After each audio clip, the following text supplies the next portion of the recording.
In Syria, people in government-controlled areas of the country, such as Damascus, voted in the country's controversial presidential election.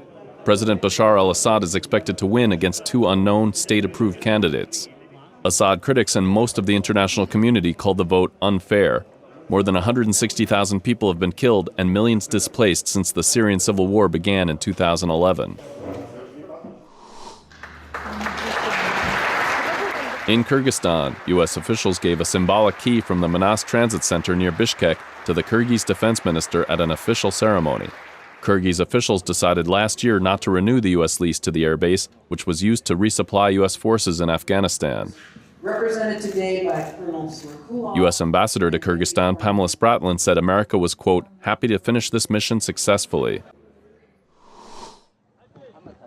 In Iraq, hundreds of thousands of people have been internally displaced by fighting in the western province of Anbar.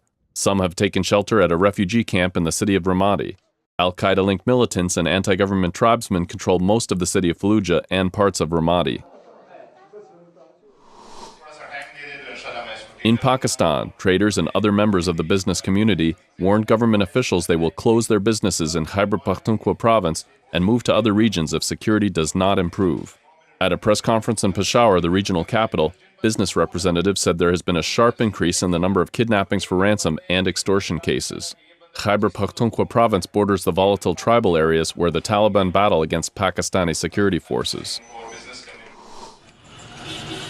Also in Pakistan, the country's finance minister announced that about 53% of the country's workers make less than $2 a day.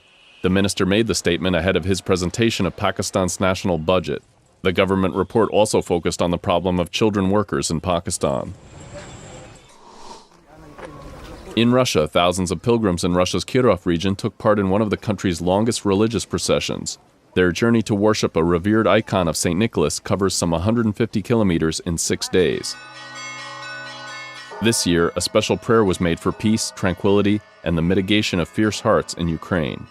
And that's the video roundup from Radio Free Europe, Radio Liberty.